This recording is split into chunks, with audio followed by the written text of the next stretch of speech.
3 days after our class president disappeared, he posted a group announcement. During the lockdown, no student may leave campus. Only those wearing light blue masks are human. He also attached a video. In it, he was running for his life, his face a mask of terror, as if something horrifying was chasing him.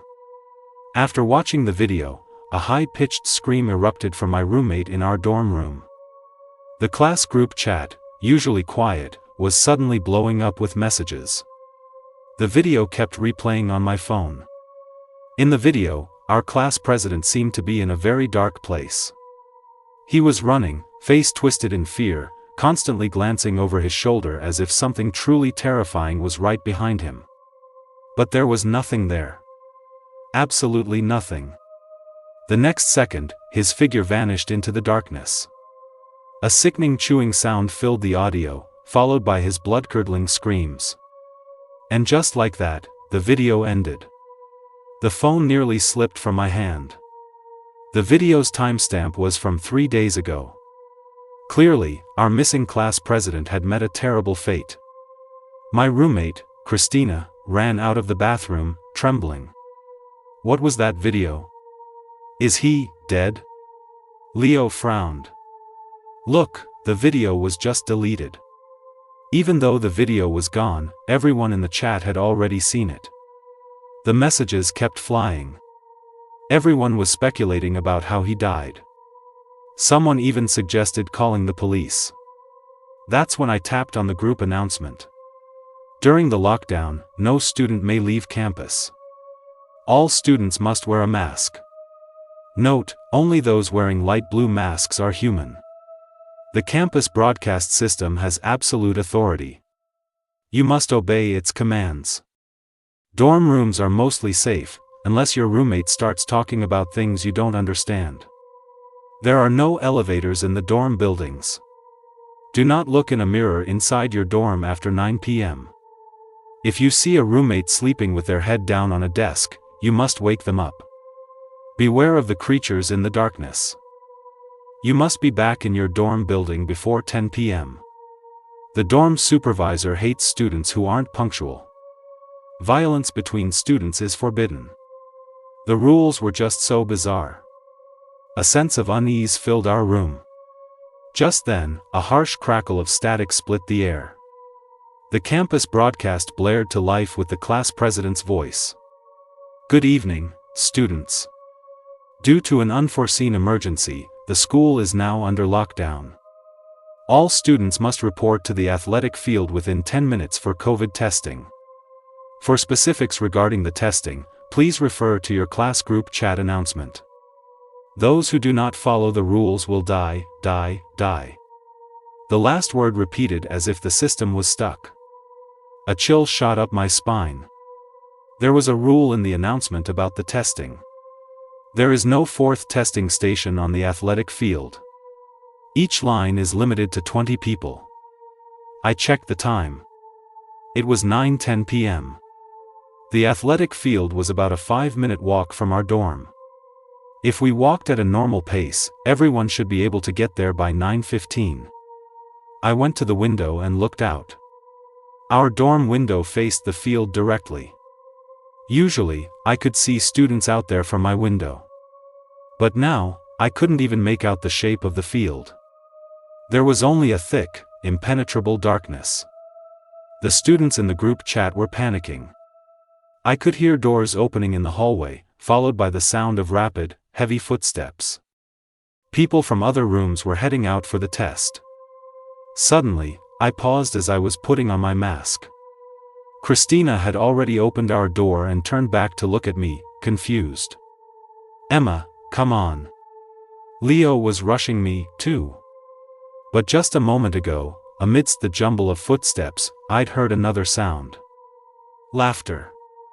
A sharp, thin laugh mixed in with the chaotic noise. Did you guys just hear something? Leo and Christina both shook their heads. Let's go. Maybe I'd imagined it. Our dorm hallway was completely silent, as if the sounds of doors and footsteps had been a figment of our imagination. The fluorescent lights on the ceiling flickered, buzzing.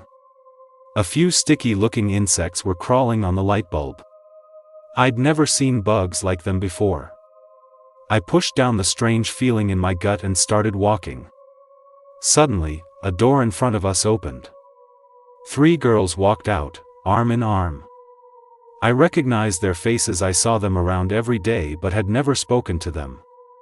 They saw us and gave us a smiling nod. But I had a nagging feeling that something was off. I just couldn't put my finger on what it was. Christina was a social butterfly who knew almost everyone on our floor. She was about to go over and chat with them. I yanked her arm back, hard. Cold sweat dripped down my forehead. My heart was pounding, my throat felt raw. Christina looked back at me, confused. The words were practically squeezed from my throat. Do you remember which way our dorm room door opens? Christina, of course I do. It pushes outward. Why are you asking that? Just then, Leo's face turned pale. She lowered her voice and hissed, "Idiot. Didn't you see? They just pulled their door inward to open it." The 3 girls were still standing a short distance ahead of us, smiling. They hadn't blinked since we saw them. They were just staring at us. "Hurry up, or you'll be late for the test," the 3 girls said in unison. Their voices were different, but their tone and inflection were eerily identical. Now even the slow on the uptake Christina realized something was wrong. She slowly backed away, squeezing between us, her voice trembling. "What's going on with them? Beware of the creatures in the darkness." I whispered the rule. Behind the 3 girls was an endless void of darkness. And it looked like they didn't have shadows. Realizing this sent a shiver down my spine. "Why have you stopped walking?" one of the girls asked slowly. The corners of her mouth stretched into an unnaturally wide grin. "What do we do?" Christina was on the verge of tears. Leo gripped my hand tightly. Her palm was slick with cold sweat. When we didn't answer, the girls began to slowly walk toward us. The way they walked, their posture, the length of their strides, was perfectly synchronized. The heavy, stiff sound of their footsteps was getting closer. I had a feeling that if they reached us, something terrible would happen. As the distance between us shrank, the smiles on their faces grew wider, the corners of their eyes pulled up at an exaggerated angle. But our dorm room was at the end of the hall. There was no retreat. Behind us was just a wall and a mirror. The only place to hide was our room. I bit my lip hard. "Stay calm, Emma. You must have missed a detail. Think. Think." I quickly scanned the dorm room doors on either side of us. By now, the girls were less than 2 feet away. They were moving incredibly slowly. But in 30 seconds, they would be right in front of us. I could even smell a foul, rotten odor coming from them. Leo said frantically, "Quick. Let's get back to our room." "Back to the room?" Leo started pulling me toward our door. I glanced down at her hand. In a flash of pure terror, a detail clicked in my mind. Just as Leo was fumbling with the key to open our door, yelling for us to hurry inside, I shoved her away. I grabbed Christina's hand and threw myself toward the mirror. "Emma! Are you crazy? That's a mirror!" Christina screamed. The moment we were about to hit the glass, the scene around us suddenly changed. We were back inside our dorm room. Christina was gasping for air, looking at me, still in shock. "What happened? Weren't you dragging me into a mirror? How are we back in the room?" Leo was looking at us strangely, as if she didn't understand why we were so scared. "What was wrong with you two just now? I was telling you to go, but you just stood there like you were possessed." Hearing Leo's words, Christina was completely bewildered. I quickly explained, "Remember the rule about not looking in a mirror after 9 p.m.? But the announcement was posted at 9:10. "Christina, you were in the bathroom looking in the mirror then, weren't you?" Christina, yeah, I was. So, we broke a rule. The dorm doors opened the wrong way, and the room numbers on the doors were backward. And when Leo grabbed my hand, I saw the mole on it. Her mole is on her left hand, but the hand grabbing me was her right. So I figured that Leo wasn't the real Leo. We were inside the mirror. Just then, the campus broadcast started up again. Will all students who have not yet been tested please report to the athletic field immediately for testing? I cursed under my breath. It was 9:15 p.m. We only had 5 minutes left. We sprinted to the athletic field. My chest heaved, and Christina was gulping for air. Leo was only slightly out of breath. She was an athlete, after all. Long lines had already formed on the field. Counting from left to right, there were 4 testing stations. The first 3 were packed with people, while the last one stood empty. The staff member at the last station was a woman with very long hair. Her head was bowed, hiding her face, and her fingers were tapping rhythmically on the table.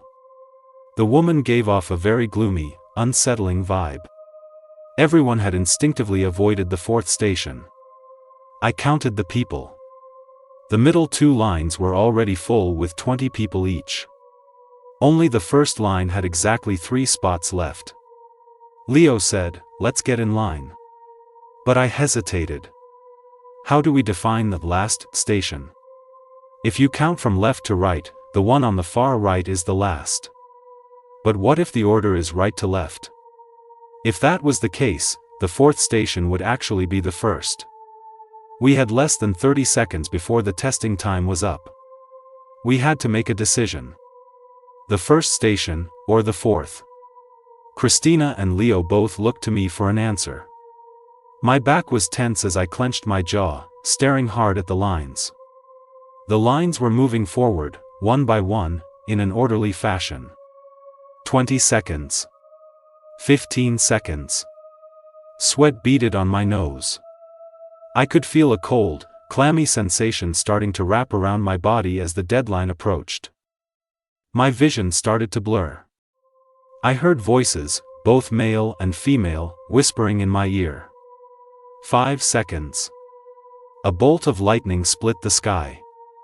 At that moment, the lights on the athletic field seemed to fail. For an instant, the entire field was plunged into darkness. Short, sharp screams echoed around us. And in that moment, I finally saw it. The light on the field quickly returned to normal. The 4th one. I yelled, breaking into a run for the 4th station. Christina and Leo followed close behind me. The other students stared at us in surprise. Hey, the rules said not to go to the 4th station. There are still spots in the first line. Don't you think the worker at the 4th station looks super creepy? People in the crowd shouted well-meaning warnings. I ignored them. At the last second, the 3 of us stood in the line for the 4th station. The woman's tapping stopped. To be honest, being this close to her, my whole body couldn't stop shaking. Her hair looked like it hadn't been combed in years, all matted together in clumps. Most bizarrely, she had no fingernails. I was overcome with an unspeakable dread. I even started to think my decision was a mistake. Open your mouth. The woman's voice was exceptionally hoarse and unpleasant. My heart pounding, I opened my mouth. Thankfully, the test itself went smoothly. Just as I was about to leave, the woman's hand shot out and gripped my arm. Then, she slowly lifted her head. I saw her face. It was a face with no skin. The exposed muscle was covered in what looked like a layer of slime. The woman's eyes stared at me, unblinking. My heart was racing. The next second, she let go of my hand. A folded piece of paper was now in my palm. I instinctively clenched my fist around it. Next. The woman lowered her head again. We finished our tests without any further incident. I carefully unfolded the note. When I saw what was written on it, my pupils constricted. Another flash of lightning lit up the sky. The note said, "One of your roommates is not who she seems. Be careful of her. You must remember. She has been infected for a long time." A chill ran down my back. I turned my head and looked at my two roommates standing behind me, lost in thought. Christina leaned in and whispered, "Emma, how did you know this was the right testing station?" My eyes shifted to the first station, my nails digging into my palms. Taking a deep breath, I explained, "Remember when the power went out on the field for a second?" Christina and Leo nodded. In that brief moment of darkness, I couldn't see anyone's face. Except for one person. The face of the worker at the first testing station was faintly glowing. That was impossible for a normal human. After hearing my explanation, Christina looked terrified. "I'm getting goosebumps all over," Leo said, "so the people who chose the wrong line." I didn't say anything. Just then, things took a horrifying turn. A boy who had just been tested at the first station suddenly turned beet red. He clutched his throat, making a choked, hissing sound. The next moment, he began to vomit violently. The people around him gasped in horror. In his vomit were swarms of writhing, sticky insects. The bugs were covered in a light brown slime. They writhed on the ground. Some scurried into the sewer drains, while others were crushed under the feet of panicking students. It was hard to imagine something like that coming out of a person's mouth. A sickeningly sweet, rotten smell filled the air. I had smelled that scent once before. I used to volunteer, visiting an elderly man who lived alone every 3 days. But one time, because of exams, I took a week off. When I finally went back to the old man's house, I was hit by an overwhelming stench. The old man had been dead for 5 days. His body was covered in white maggots. And the smell I was smelling now was exactly the same. I felt incredibly nauseous. Those bugs were the same strange ones I'd seen on the light bulb in the hallway. "It's so itchy, so itchy." The boy screamed, clawing frantically at his own skin. His skin was breaking out in swollen lumps. He kept scratching at the lumps. They pulsed and undulated, as if something was moving inside them. My scalp crawled with fear. "Itchy." He scratched harder and harder. The next second. Splat. It was the sound of overripe fruit bursting open. A spray of pus and blood splattered everywhere. Everyone was frozen in terror. The slimy insects burst out of the boy's face, scrambling over each other. They even wriggled out of his eyes. The boy didn't die immediately. He was still alive.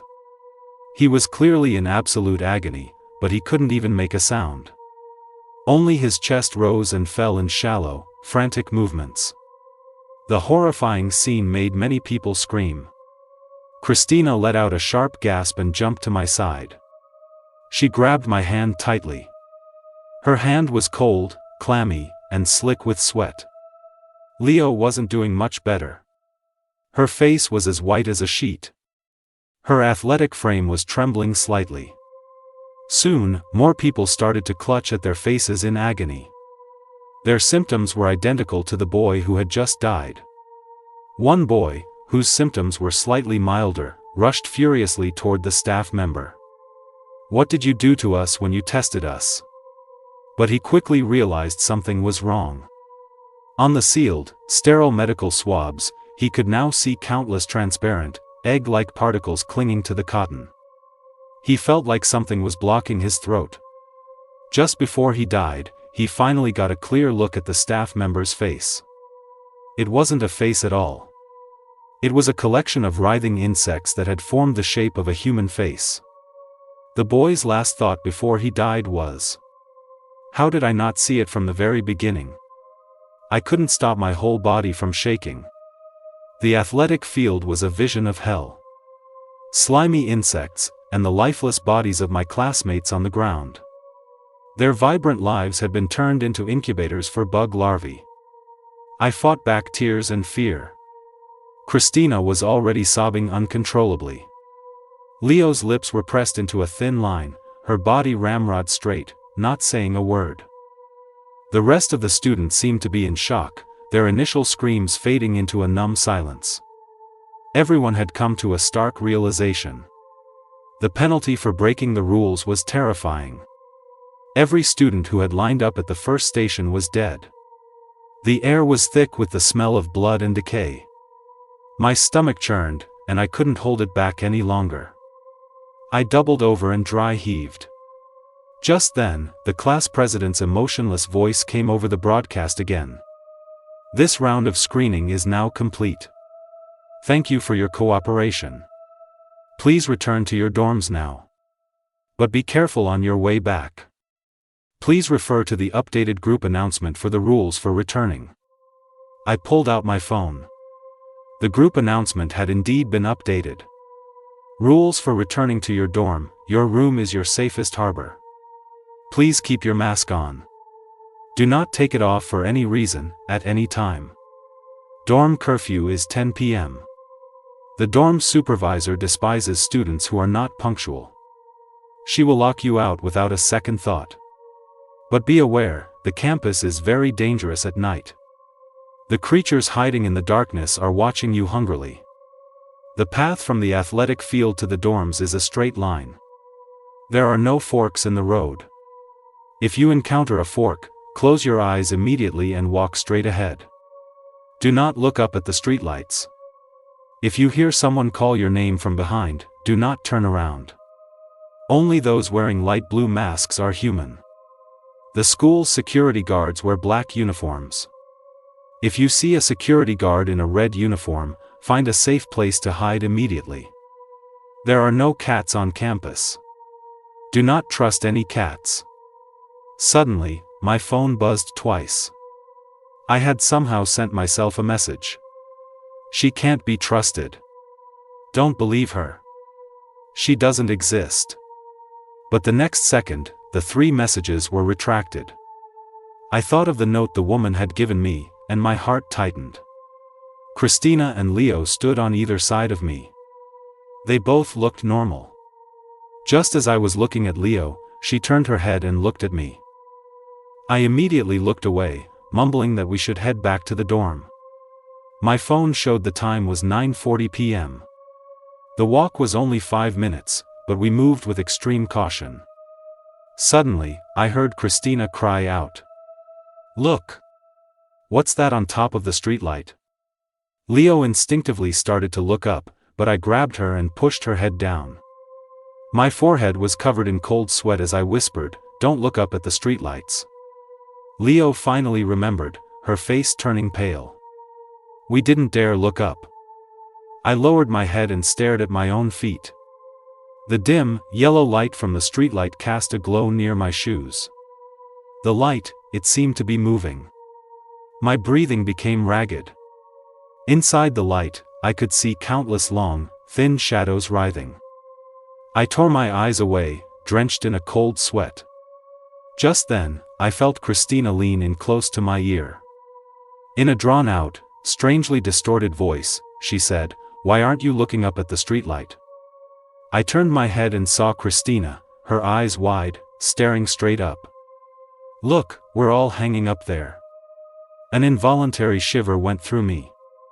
I wanted to slowly raise my head. The next second, someone slapped my shoulder, hard. It was Christina. She said frantically, "You two just stood there for a full 5 minutes without moving. I was shaking you and you wouldn't respond." A wave of fear washed over me. I had been so close to looking up at the streetlight. I was about to keep walking when a fork appeared in the path ahead. The path from the athletic field to the dorms is a straight line. There are no forks in the road. The 2 paths seemed to lead into an endless darkness. I couldn't see the end of either one. But I had a feeling. Something terrifying was hiding in that darkness.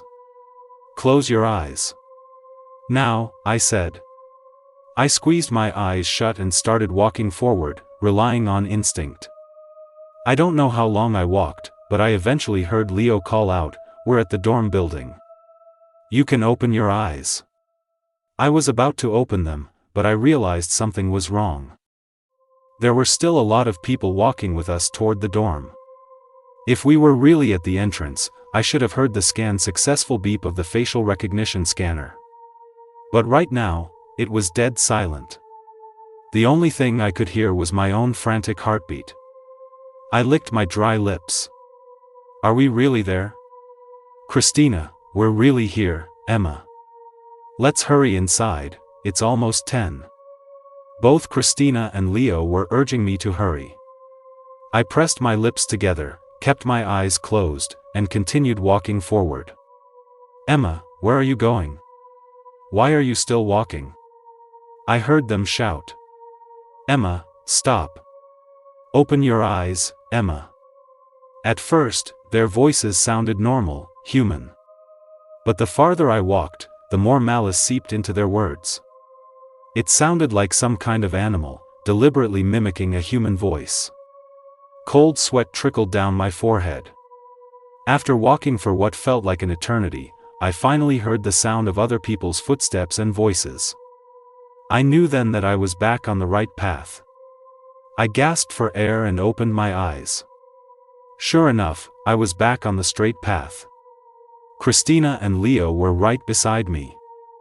I finally relaxed a little. The dorm building was only a few hundred feet away. Just then, I heard a cat meow.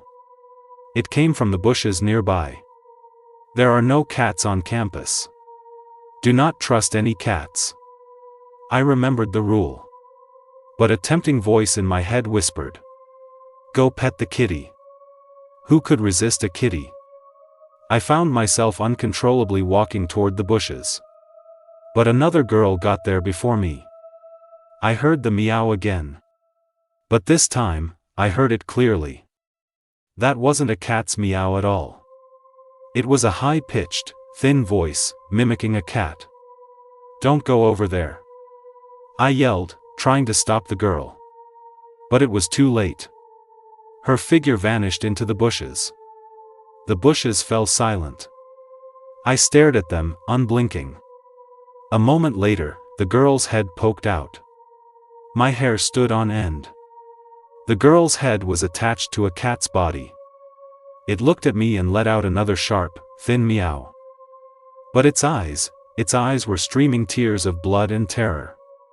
My heart hammered in my chest. I couldn't bear to look. I bit my lip and forced myself to keep walking toward the dorm. As I walked, I couldn't shake the feeling that something was off. Out of the corner of my eye, I saw a flash of red. My scalp exploded with fear.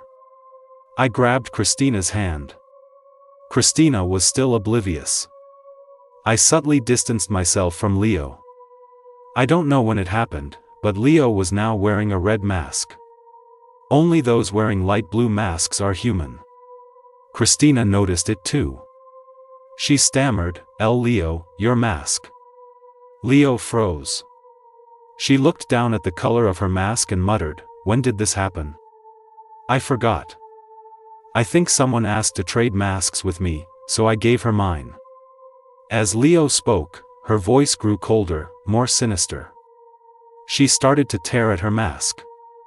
But the mask seemed to be stuck to her face, refusing to come off. Finally, I heard the faint sound of tearing flesh. Leo ripped the mask off her face. She held it out to me, her voice chilling. "Want to trade masks with me?" My pupils shrank. That wasn't a mask in her hand. It was her own face. My heart rate skyrocketed. "Leo," I tried to speak, but tears started to fall. I couldn't look at Leo's ruined, bloody face. My throat felt raw. Christina's eyes were red, her lips trembling uncontrollably. Leo touched her own face, then looked up toward the dorm building. Finally, I heard her let out a long sigh. "I can't go back. Emma, there was something we forgot from the very beginning." Leo suddenly moved closer to me. I saw blisters of blood start to form on her skin. With her last ounce of strength, she leaned in and whispered in my ear, I remember everything now, be careful of Christina. I froze. The next second, Leo stumbled away, running back toward the athletic field. I wanted to chase after her, but Christina held me back. Her voice trembled. It's too late. There's only a minute left. Leo, she's a lost cause. I looked at Christina, Leo's words stabbing at my brain. Be careful of Christina. Christina bit her lip, her slender body looking like it was about to collapse. She seemed just like her usual self. In our room, Christina was the one we all doted on. She was younger, having skipped a grade. She was 2 years younger than me and Leo. She was normally bubbly and cheerful, but also timid and soft-hearted. We always treated her like a little sister. But the note from the woman had said one of my roommates wasn't real. My temples throbbed. I had no choice but to keep walking with Christina. Finally, we reached the entrance to our dorm building. I scanned my face and entered the dorm. Exhausted, I collapsed onto my bed. My phone buzzed twice. The group announcement had updated again. Dorm room rules. All dorm rooms in this school are 4-person rooms. There will never be an extra person. Ensure there are no red items in your room. Remember to lock your door and windows, and draw the curtains. If you find the curtains open, hide under your covers immediately and do not make a sound. The bathroom is usually safe, unless you hear the sound of someone taking a shower. You will not hear voices coming from the drain. If you do, it is a hallucination. Leave the bathroom immediately. You will not hear fingernails scratching under your bed. The moon is beautiful tonight. You can look at the moon, but there will not be an eye on it. You must be asleep before 11 p.m. If you can't fall asleep, do not let the dorm supervisor find you awake. In the room, Christina and I fell into a heavy silence. Christina sat in her chair, staring blankly at Leo's desk. On the desk was a photo of the three of us. In the picture, we had our arms around each other, smiling brightly. I understood exactly how Christina felt. Christina's voice was broken with sobs. How could this happen? How did everything just suddenly happen? She covered her face, her cries muffled. My own heart ached. It was 10:05 p.m. The rule said we had to get rid of anything red in the room. I looked around. The only red thing was a scarf on Christina's desk. I picked it up, planning to toss it out the window. But Christina grabbed my arm. Leo gave that to me for my birthday. After a moment, she let go. I want to be the one to throw it out, Christina said, her voice hoarse. I nodded, feeling a pang of sadness. After Christina threw the scarf out, she broke down completely. I couldn't comfort her. Any words of comfort would be useless right now. Suddenly, Christina said, "The moon looks so beautiful outside. Let's look at the moon."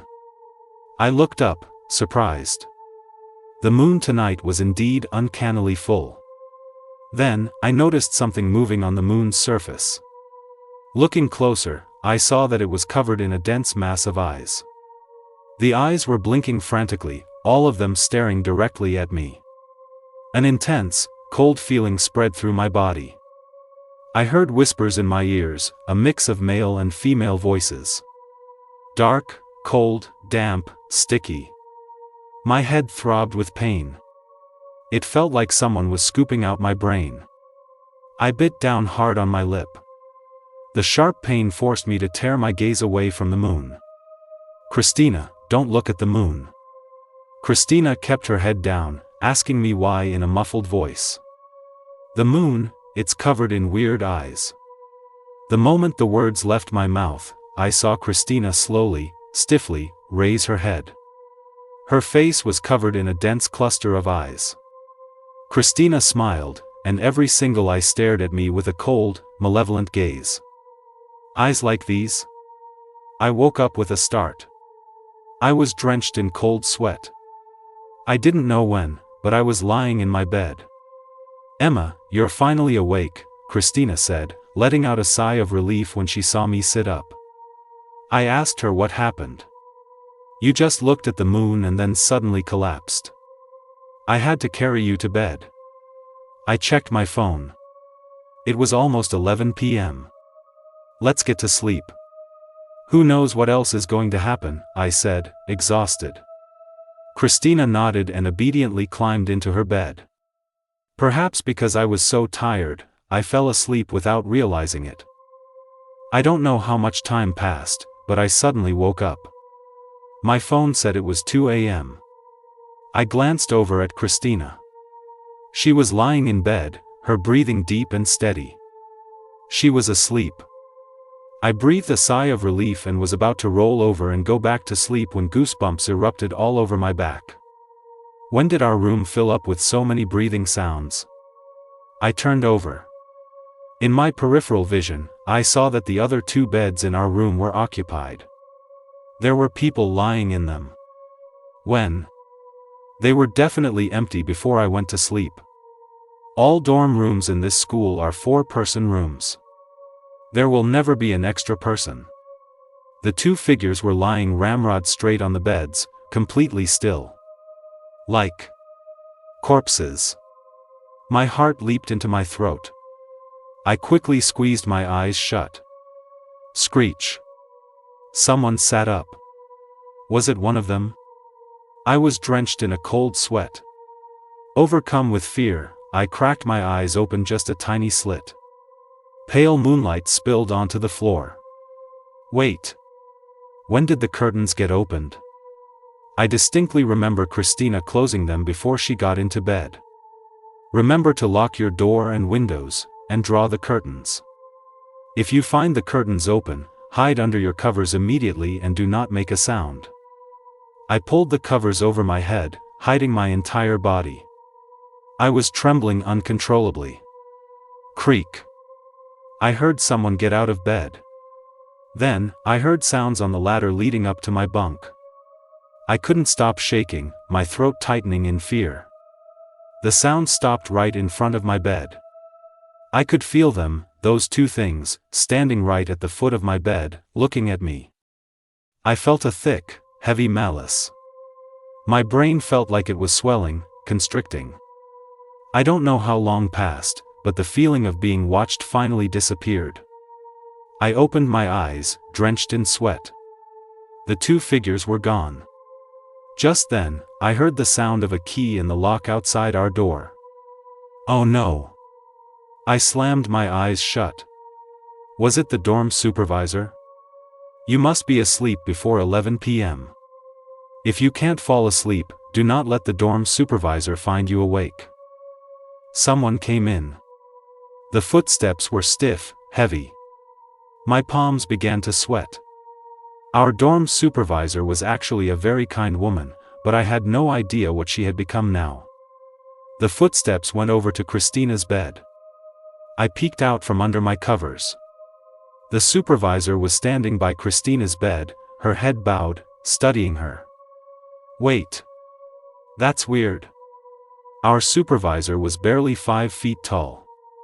When did she get so tall? I looked down slightly, and a scream caught in my throat. The supervisor's legs were stretched and twisted to an impossible length. Like a twisted pretzel. Sensing she was about to turn her head, I quickly shut my eyes. Tap. Tap. Tap. The footsteps were coming toward me. I tried to keep my breathing steady. A shadow fell across my face. I could feel the supervisor standing right in front of me, staring down at me. My heart was beating out of my chest. My back was slick with cold, sticky sweat. She stood there, motionless, her head hanging down, staring at me. My throat was tight. About half an hour passed. Tap. Tap. Tap. I heard the door close. Was she gone? Wait, something's not right. Why didn't I hear her footsteps leaving? Just then, I heard Christina whisper, "Emma, is the supervisor gone?" Damn it. Idiot. How could she talk right now? But it was too late. I heard Christina let out a blood-curdling scream. It sounded like she was being dragged out of her bed. Then came the sound of breaking bones. My chest heaved, and I had bitten my lip so hard it was bleeding. But I knew that even if I opened my eyes, I couldn't save Christina. The supervisor was torturing her. At first, I could hear her screams, but then they faded into weak, muffled groans. Do you know that sound? The faint whimper an animal makes right before it dies. I knew Christina was gone. Tears started streaming down my face. After what felt like an eternity, I heard a dragging sound, and the door closed again. The supervisor must have dragged Christina's body away. I opened my eyes. The floor, the cabinets, they were spattered with blood. There were even little bits of flesh and tissue. I could only imagine the pain Christina must have endured. My heart ached, but I didn't dare to cry out loud. I shakily climbed down from my bunk. And that's when I saw it. On Christina's bed were several bouquets of flowers. Yellow and white chrysanthemums. The kind you give to the deceased at a funeral. I stared at the flowers, dumbfounded. A flood of forgotten memories suddenly rushed back into my mind. 3 days ago. What did I do 3 days ago? Was that really the day our class president went missing? Did he ever really go missing at all? But in my memory, someone had definitely disappeared. If it wasn't the class president, then who was it? Fragmented images flashed through my mind. I remembered 3 days ago, our entire class went to someone's funeral. My thoughts sharpened. I saw the face of the girl lying in the casket. It was Christina. In that instant, a terrifying chill shot down my spine. The broken pieces of my memory were weaving themselves into a complete tapestry. A week ago, Christina had suddenly disappeared. She vanished from the taxi she was taking home. The surveillance footage showed her just vanishing into thin air. A few days later, the police found her body. There were no fatal wounds on the surface, and her family refused an autopsy. But they said the taxi driver had gone insane. He said he saw a lot of bugs, saw them crawling into Christina's mouth. He said she wasn't a person, she was just a swarm of bugs in the shape of a person. No one believed the driver. So, we went to her funeral. I was standing in front of Christina's casket, about to place a flower beside her cheek. But the next moment, I saw her mouth move. Her throat was pulsing. I thought for a second that Christina wasn't dead. But then, countless ugly insects poured out of her mouth. I screamed. They crawled out of her eyelids, her nostrils, from inside her body. They were everywhere. The scene devolved into chaos. The fire department came and cleaned up the bugs. But they only managed to kill some of them. The rest of them, who knows where they went. After that, we came back to school. And the first person to start acting strange was our class president. He would neurotically claim there were bugs all over his dorm room. One time in the cafeteria, he was eating and suddenly threw up. Bugs in the food. So many bugs. He screamed in terror. But there were no bugs in his vomit or in the food. The class president was normally a very rational person. It was the first time I'd ever seen him like that. After that, he became more and more paranoid. The other students started to avoid him. We all thought the pressure of applying to grad school had gotten to him, that he'd gone crazy and was hallucinating. The professors suggested he see a counselor. At first, he went obediently. But soon after, he came running out, screaming. His eyes were bloodshot. He leaned in close and whispered in my ear, "That's not a counselor. It's a person made of bugs, he's been eaten from the inside out, only I can see it, only I know." I watched as the class president withered away before my eyes. His weight dropped by half, and he became rail thin. One time, I went to his dorm to find him. He was just sitting there, staring at a bowl of instant noodles. "Hey," I said, calling his name. He seemed to take a long time to react, then turned his head stiffly and nodded at me. "Why aren't you eating?" "The noodles are getting cold," I asked, then immediately regretted it. "It's all bugs, how can I eat it?" "It's all bugs," he mumbled. I sighed. I was about to put down the file I had for him and leave when I saw it. Out of the corner of my eye, I saw them. In his noodles, writhing worms. My breath caught in my throat. The class president suddenly grabbed my shoulders. "You see them, don't you? You see them too. I'm not crazy, I'm really not crazy. You saw the bugs, right?" I didn't. In a panic, I threw his hands off me and ran out of his room. That night, the class president killed himself. He hung himself from the ceiling fan in his room. He used his own intestines. The police said that inside his body, they found a lot of unknown insect eggs. After remembering everything, my vision started to go dark. How were our memories altered? How could I have forgotten that Christina was already dead? I couldn't remember when she had reappeared among us. Or rather, some force had manipulated our memories. Suddenly, I heard a strange sound next to me. I turned my head. The bits of flesh and gore on the floor began to move, to merge together.